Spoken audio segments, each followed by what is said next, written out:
जो दूसरों की गलतियों से सीखता है वही सच्चा बुद्धिमान है। आचार्य चाणक्य भारत का इतिहास योद्धाओं और विद्वानों से भरा पड़ा है, लेकिन कुछ नाम ऐसे हैं जो केवल इतिहास में नहीं बल्कि नीति, विचार और दर्शन में अमर हो जाते हैं। उन्हीं में से एक नाम है चाणक्य। उनकी नीति आज भी उतनी ही प्रासंगिक है जितनी हजारों साल पहले थी। यह कहानी है एक साधारण किसान पुत्र विक्रम की, जिसने चाणक्य नीति को अपनाकर अपने गांव को गुलामी से मुक्ति दिलाई और एक महान सम्राट बना। लेकिन उसकी यह यात्रा सीधी नहीं थी।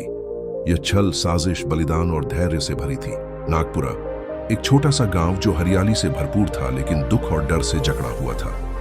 यहाँ का हर नागरिक सामंत रुद्र प्रताप के जुल्म का शिकार था। साल में 2 बार लगान वसूली जाती और फसल अच्छी हो या बुरी कर देना अनिवार्य था। विरोध करने पर मौत या जेल तय थी। विक्रम एक 17 वर्षीय युवक था जिसने अपने पिता को कर ना दे पाने के कारण कोड़े खाते देखा था।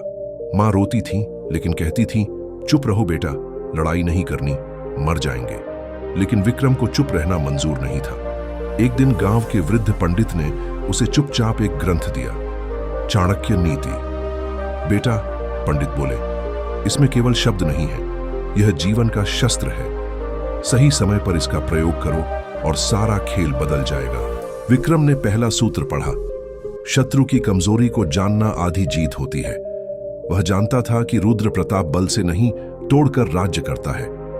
वह गांव के लोगों को बांट देता, ब्राह्मण, बनिया, दलित, राजपूत, सबको एक दूसरे से अलग करके शासन करता। कोई एकता नहीं थी और यही उसकी ताकत थी। विक्रम ने सबसे पहले वही तोड़ना शुरू किया। वह हर जाति धर्म के घर गया, काम में हाथ बंटाया, बच्चों को पढ़ाना शुरू किया, बड़ों को नीति के छोटे छोटे पाठ सुनाने लगा।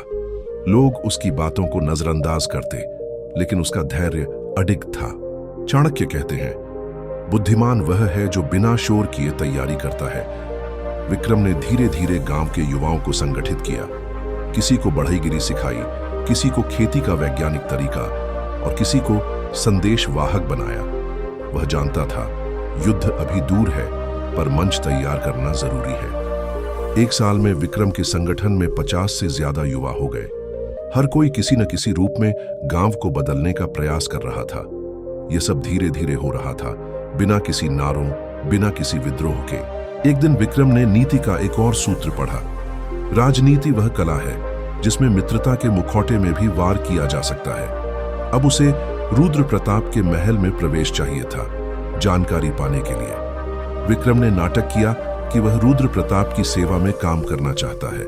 उसने रक्षकों से दोस्ती की, खाना बनाने वाले से मिला और धीरे धीरे महल के भीतर की खबरें इकट्ठा करने लगा। उसे पता चला रुद्र प्रताप हर साल 5000 स्वर्ण मुद्राएं राजा को भेजता है और उसके लिए गांव से 15,000 मुद्राएं वसूलता है। बाकी उसका लालच था। विक्रम ने गांव वालों को सब कुछ बताया, लेकिन डर अभी भी जीवित था।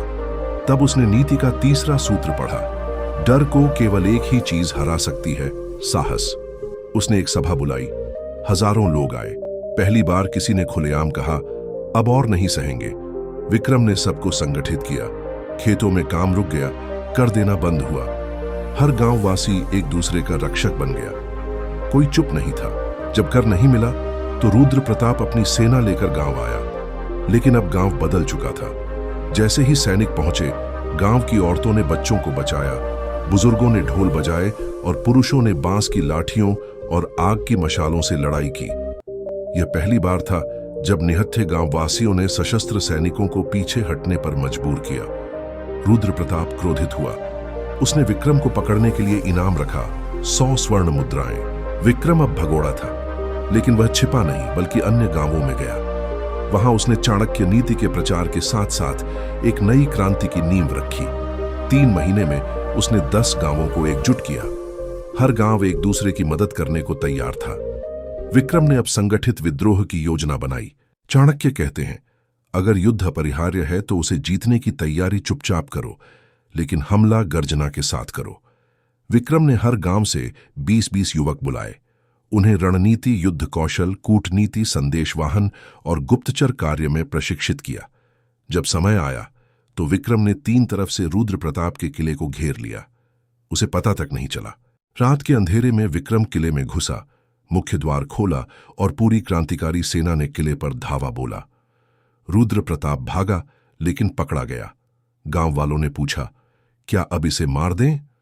विक्रम ने सिर हिलाया, नहीं। चाणक्य कहते हैं, सबसे बड़ी सजा है सम्मान छिन जाना।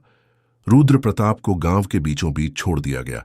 वही लोग जो उससे डरते थे अब उसकी ओर थूक रहे थे। विक्रम ने शासन नहीं किया, उसने जनता द्वारा चुनी गई पंचायत को गद्दी सौंपी। वह खुद शिक्षण का कार्य करने लगा। चाणक्य नीति को गांव गांव में ले गया। उसने एक बात सबको सिखाई, धैर्य, नीति और एकता, यही असली हथियार हैं। कई वर्षों बाद भारत के एक कोने में विक्रम का नाम जनराज्य निर्माता के रूप में जाना जाने लगा। उसका गांव नागपुरा अब ज्ञान और नीति का केंद्र बन गया।